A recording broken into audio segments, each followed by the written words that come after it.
Hello my friends, आप सुन रहे हैं हमारी कहानी जिनकी मोहब्बत एपिसोड 21। कहानी का जो टाइटल है वो है जिनकी साधना। तो चलिए अब हम इस खूबसूरत कहानी को शुरू करते हैं। आपने बस इतना करना है कि आपको मेरी कहानी को बहुत ज़्यादा प्यार देना है। इसका मतलब आपको मेरी वीडियोस को लाइक करना है, मुझे कमेंट करके बताना है कि आपको ये कहानी कैसी लग रही है।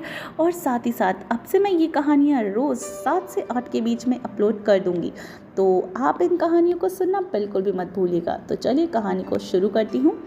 महाराज उमर ने आकृति की बात सुनी। रानी आकृति ने महाराज उमर से 1 अरब सोने के मोहरों की कर्ज की बात छुपाई हुई थी, इसलिए उन्हें दंड मिलना ही था। रानी आकृति, पर आपको दंड तो अवश्य मिलेगा। उमर ने आकृति से कहा। महाराज मुझे माफ़ कर दीजिए, आकृति कहती हैं। आप ऐसी गलती दोबारा ना कर सके, इसलिए दंड देना उचित होगा। उमर ने आकृति से कहा। मुझे क्षमा कर दीजिए महाराज, आकृति ने विनती करते हुए उमर से कहा। रानी आकृति, आज से आप हरम के कामकाज नहीं देखेंगी और आपको अपने निजी खर्चों से ही इस कर्ज की रकम चुकानी होगी, महाराज उमर ने आकृति से कहा। यह सुनते ही आकृति काफ़ी परेशान हो गई। उनका दिमाग अब काम नहीं कर रहा था, वह काफ़ी शौक हो चुकी थी। क्या आप ऐसा मत करिए, प्लीज़ मुझे क्षमा कर दीजिए, आकृति ने फिर से महाराज उमर से विनती की और अपनी चालें चलने लगी। लेकिन इसका असर उमर के ऊपर बिल्कुल भी नहीं हुआ। ये हुक्म है हमारा, आप जा सकती हैं। आकृति क्रोध से भर गई और उसके हाथों से हरम के ऊपर का वर्चस्व सब मिट गया। अब वह बस राम की ही रानी थी। उसे अब कर्ज की रकम भी अपने निजी खर्चों से ही चुकाना था। रानी आकृति उदास होकर उमर के कक्ष से बाहर निकल जाती हैं। बाबा, मुझे अब अनुमति दे। मुराद ने महाराज उमर से बाहर जाने की अनुमति मांगी। ठीक है, तुम जा सकते हो उमर। मुराद उमर को प्रणाम करके अपने कक्ष की ओर बढ़ जाता है। रास्ते में उसे रानी आकृति दिखाई देती हैं। रुको शहजादे मुराद, आपने बहुत ही अच्छी चाल खेली है अपने बाबा को मेरे खिलाफ करके। तुम्हें तो बहुत सुकून मिल रहा होगा ना। मुझे इस हाल में देखकर तुम्हें बहुत खुशी भी हो रही होगी, है ना, आकृति ने गुस्से में मुराद से कहा। चाल तो आप चलती हैं माँ, और ये आप ही खेलती हैं, आकृति। और हाँ, सुकून तो आज मुझे बहुत है, मुराद ने मुस्कुराते हुए आकृति से कहा। हाँ, तुम हो ही उस तुच्छ स्त्री के बेटे जो अपनी मोह जाल में मर्दों को फंसाती है, आकृति ने शातिर भरी मुस्कुराहट से कहा। रानी आकृति, अपनी एक बार फिर से मेरी माँ के बारे में अगर गलत लफ्ज़ निकाले तो इसका अंजाम बहुत बुरा होगा, मुराद ने रानी आकृति को बोला। हरम का वर्चस्व तो छीन लिया, अब क्या करोगे तुम? क्या छीन लोगे हमसे अब? आकृति ने एक मुस्कुराहट देकर मुराद की तरफ देखा। आपका रानी का पद। यह सुनकर आकृति की मुस्कुराहट गायब हो गई। उसका चेहरा क्रोध के कारण लाल हो गया था। मुराद यह कहकर एक तिरछी मुस्कुराहट से रानी आकृति को देखकर वहां से चला गया। दूसरे दिन सुबह सब लोग कॉलेज जाते हैं और आज सबको कॉलेज ट्रिप के लिए फीस जो जमा करनी थी। आज मुराद कॉलेज नहीं आया था, कल उनके कॉलेज की ट्रिप जाने वाली थी। सब लोगों ने अपनी फीस जमा कर दी और ये सब खत्म होने के बाद वे सब बाहर चले आए। जन्नत, साहिल, विशाल, प्रशा सब लोग शॉपिंग के लिए जाने वाले थे। फाइनली आज शॉपिंग के लिए हम जा रहे हैं, चलो जल्दी से। जन्नत ने कहा। रुको, अरे रुको, थोड़ा सब्र करो, साहिल और विशाल भी आ रहे हैं हमारे साथ, ऐसा प्रशा ने रोकते हुए कहा। लो आ गए दोनों, प्रशा ने कहा। चलो निकलते हैं अब हम सब, साहिल ने प्रशा को कहा। हाँ चलो, विशाल ने भी कहा। जन्नत को साहिल बाइक पर बैठाता है और दूसरी तरफ प्रशा विशाल के साथ बाइक पर बैठ जाती है। सब लोग शॉपिंग मॉल की तरफ निकल जाते हैं। क्या यार विशाल, तुम बैलगाड़ी की तरह क्यों बाइक चला रहे हो? थोड़ी तो तेज चलाओ बाइक। ये देखकर जन्नत और साहिल आगे चले गए। हमारे विशाल को प्रशा के साथ बाइक पर बैठकर मज़ा आ रहा था और प्रशा के साथ बाइक पर थोड़ा और टाइम एक्सपेंड करना चाहता था, क्योंकि प्रशा ने उसका हाथ विशाल के कंधों पे जो रखा था। हाँ चला तो रहा हूँ तेज, अब ये लो। ये कहकर विशाल ने बाइक की स्पीड बहुत तेज कर दी। प्रशा ने यह देखकर डर गई। उसे नहीं लगा था कि उसके कहने पर विशाल बाइक की स्पीड इतनी तेज कर देगा। उसने विशाल के कंधों से अपने हाथ छुड़ाकर उसकी कमर में डाले और विशाल को कस के जकड़ लिया। प्रशा ने अपनी आंखों को बंद कर लिया। विशाल ने साहिल की बाइक को काफ़ी पीछे छोड़ दिया था। प्रशा का यूं से चिपक कर रहना विशाल को अंदर ही अंदर खुशी दे रहा था। उसने दिल में कुछ होने लगा था, एक मीठा सा एहसास। विशाल ने प्रिशा के लिए जो हो रहा था। विशाल और प्रिशा शॉपिंग मॉल के पार्किंग में आ जाते हैं। विशाल ने अपनी बाइक को रोका और प्रिशा अभी भी उसकी कमर पर लपटी हुई थी। विशाल मिरर से प्रिशा का चेहरा देख रहा था। प्रिशा ने कसकर अपनी आंखें बंद को कर रखा था। साहिल और जन्नत भी अब तक वहां बाइक पार्किंग एरिया में आ चुके थे। जन्नत ने साहिल और विशाल और प्रिशा को ऐसे देखकर उन्हें छेड़ने लगे। ओह, क्या रोमांटिक सीन है। साहिल ने मजाक में प्रिशा और विशाल से कहा, अरे प्रिशा, हमने तुम दोनों को डिस्टर्ब तो नहीं किया ना। जन्नत ने प्रिशा को छेड़ा। जब प्रिशा ने उन दोनों की आवाज़ें सुनी तो उसने अपनी आंखों को खोला। तब उसे पता चला कि वह मॉल की पार्किंग में है। उसने अपने हाथ विशाल की कमर से हटा दिए। उसने झटके से अपना हाथ हटाया और वो बाइक पर से नीचे उतर गई। वह जन्नत और साहिल को देखकर काफ़ी अजीब सा महसूस करने लगी थी, या यूँ कह सकती वो काफ़ी शर्म महसूस कर रही थी। जन्नत, तुम लोग कब आए? प्रिशा ने जन्नत को देखते हुए कहा। उसे पता ही नहीं था कि ये दोनों कब आए। तभी जब तुम विशाल को कसकर थामे हुए थी। विशाल अब ब्लश कर रहा था, उसे शर्म आ रही थी। जन्नत और साहिल उन दोनों पर हंस रहे थे। मैं डर गई थी। इस विशाल ने बाइक इतनी तेज चलाई, इसलिए मैं डर के कारण उसको पकड़ रखा था, प्रिशा ने जन्नत को कहा। प्रिशा के कान यह कहकर लाल हो गए थे। उसे यह बात कहने में काफ़ी शर्म आ रही थी। हाँ, प्रिशा डर गई थी। अब चलो भी, यही रहने का इरादा है?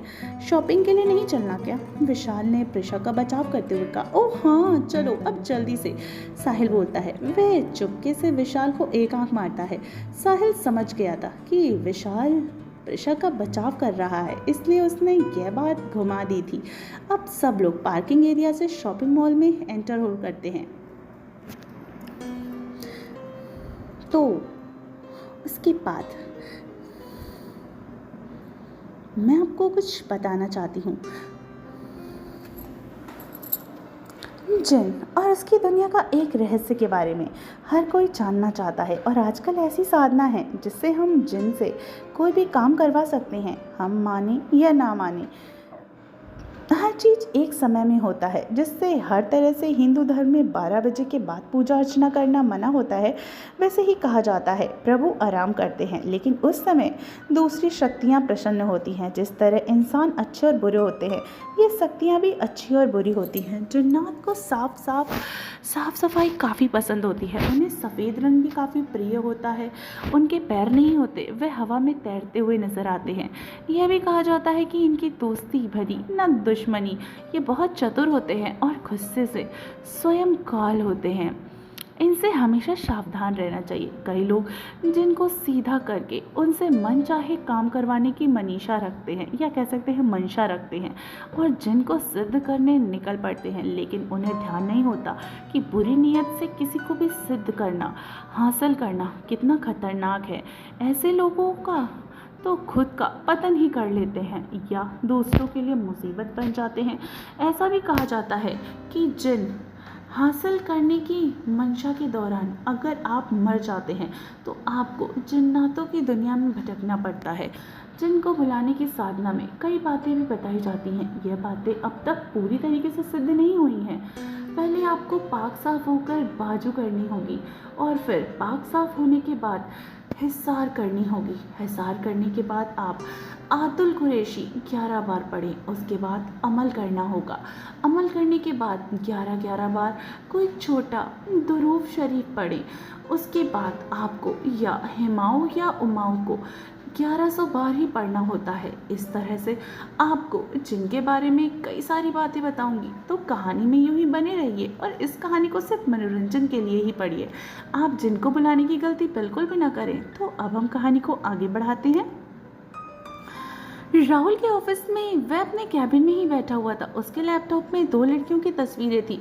उनमें से एक लड़की तो जन्नत थी, लेकिन उसके बगल में उसके हाथ को पकड़कर जन्नत, उसके हाथ पे राहुल ने जानबूझकर अपने लैपटॉप पर यह दोनों फोटो लगाई हुई थी, क्योंकि उसके साथ ही वहाँ प्रिशा भी थी। वह प्रिशा को घूरे ही जा रहा था।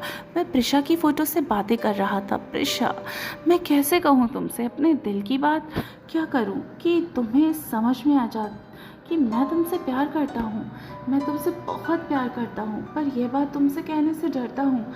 जब भी तुम मुझे आयुष जी कहकर पुकारती हो तो मुझे बहुत खुशी होती है, एक अपनापन सा लगता है। जब भी तुम मुझे राहुल जी कहकर पुकारती हो तो मुझे बहुत खुशी होती है, एक अपना सन सा लगता है। तुम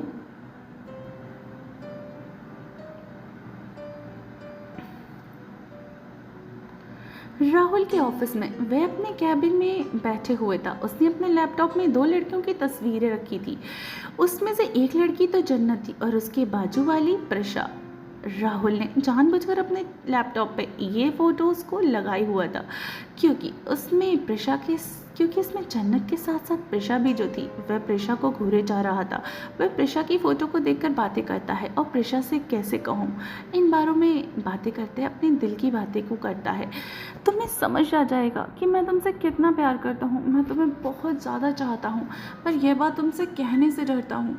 जब भी तू मुझे राहुल जी कहकर पुकारती हो ना तो मुझे बहुत खुशी मिलती है। तुम नहीं जानती मैं तुम्हारा दीवाना बन चुका हूँ। तुम्हारा ये कहना मुझे एक अपनापन सा लगता है। तुम बस राहुल, बस इतना ही कहकर वो शांत हो जाता है। तुम किसके साथ बातें कर रहे हो राहुल? राहुल को एक आवाज़ उसके कानों में सुनाई देती है। वह अपने ख्यालों में था। राहुल, राहुल, ध्यान कहाँ है तुम्हारा? राहुल अपने ख्यालों के समंदर और गहराइयों से बाहर आता है। वह सामने की ओर देखता है तो उसके सामने एक गंदा आदमी सूट में खड़ा हुआ था। वह हड़बड़ाकर ठीक से बैठ जाता है। राहुल के सामने उसका बॉस था। सर आप यहाँ कब आए? कुछ काम था तो मुझे बुला लिया होता, मैं आ जाता आपके कैबिन में। राहुल ने उसके बाद से ही कहा कि इन ख्यालों में डूबे हुए हो। कब से मैं तुम्हें कॉल किए जा रहा हूँ, तुमने फ़ोन ही नहीं उठा रहे हो। लैपटॉप में किससे बातें कर रहे हो राहुल? राहुल के बॉस ने राहुल को कहा। किसी से नहीं, बस यूं ही। राहुल ने काफ़ी हड़बड़ाते हुए और अपने टॉपिक को चेंज करते हुए कहा, तो तुम्हें सुबह एक क्लाइंट की फ़ाइल कंप्लीट करने के लिए दी थी, वह हो गई क्या? इसके बॉस ने उससे पूछा। हाँ सर, वो हो गई, ये लीजिए। राहुल ने झट से ड्रॉर से एक फ़ाइल निकाली और हड़बड़ाहट से वह फ़ाइल निकाल कर बॉस को दे दी। आज का बॉस वहाँ से चला जाता है। वहीं राहुल ने एक चैन की सांस ली। वह मन ही मन बड़बड़ाते हुए कहता है, प्रिशा, आज तो मैं बच गया, नहीं तो बॉस की खामखा डांट खानी पड़ती। क्या राहुल अपने दिल की बात प्रिशा से कह पाएगा? राहुल और विशाल में से कौन बेस्ट है प्रिशा के लिए? तो चलिए आगे सुनते हैं। शॉपिंग मॉल में प्रिशा, जन्नत और साहिल और विशाल सब लोग शॉपिंग कर रहे थे। साहिल और विशाल मेन सेक्शन में थे और प्रिशा और जन्नत गर्ल सेक्शन में थी। वहीं जन्नत को वहाँ पर एक प्यारी सी ड्रेस दिखाई देती है। वह ड्रेस लेने के लिए वहीं चली जाती है। किसी ने वहाँ से वॉल रॉड से वो उठाई और वह सामने खड़ी हो जाती है कि प्रिया वह ड्रेस अपने हाथों में ले लेती है। जन्नत को वह ड्रेस काफ़ी पसंद आई थी, पर पहले प्रिया ने उसको उठा लिया था, इसलिए वह कुछ कह ही नहीं सकी। मुराद ये देखता है कि कैसी है। उसे ये देखकर काफ़ी अजीब लगा कि ये ड्रेस प्रिया ने। वही मुराद कहता है। मुराद ने एक बार फिर से उस ड्रेस की तरफ देखा। उसे पता चला कि वह ड्रेस जन्नत को पसंद आई है, इसलिए उसने जानबूझकर प्रिया से झूठ कहा।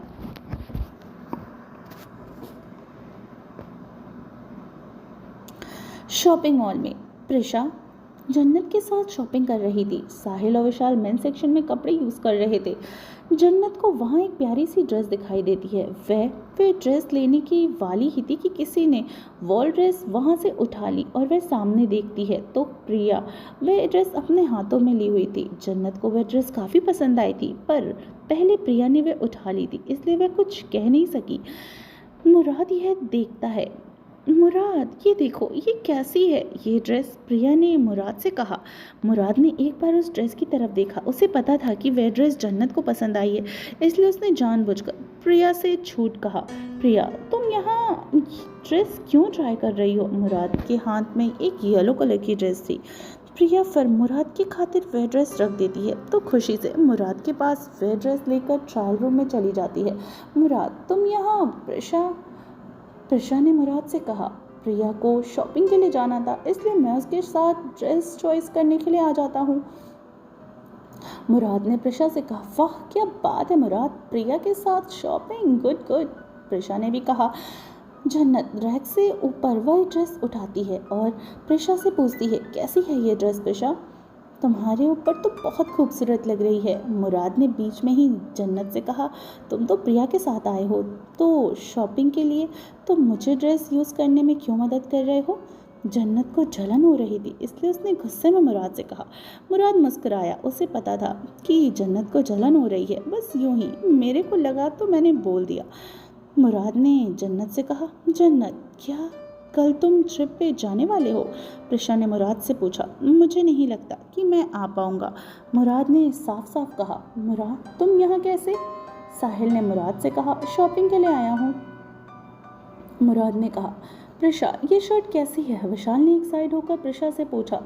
उसने देखा कि अभी उसके आजू बाजू में कौन है, उसे बस प्रिशा को अपनी शर्ट दिखानी थी।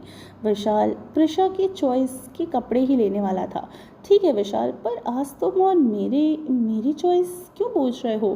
क्या हो गया है, क्या बात है? प्रिशा ने विशाल को कहा, कुछ नहीं, बस यूं ही, ऐसी बात नहीं है। विशाल ने प्रिशा से कहा, वह बस अपनी एक्साइटमेंट छुपा रहा था। साहिल विशाल की यह बात सुनकर मुस्कुराया। मुराद मैं कैसी लग रही हूँ? प्रिया ट्रायल रूम से बाहर आती है, उस पर मुराद ने दी हुई ड्रेस पहनकर वह बाहर आती है। अच्छी दिख रही हो तुम प्रिया। यह सुनते ही मुराद को खुशी के मारे वे गले लगा लेती है। मुराद थोड़ी असहजता महसूस करने लगा और जन्नत को तो काफ़ी जलन हो रही थी। सब लोग अपनी अपनी शॉपिंग करके घर चले जाते हैं।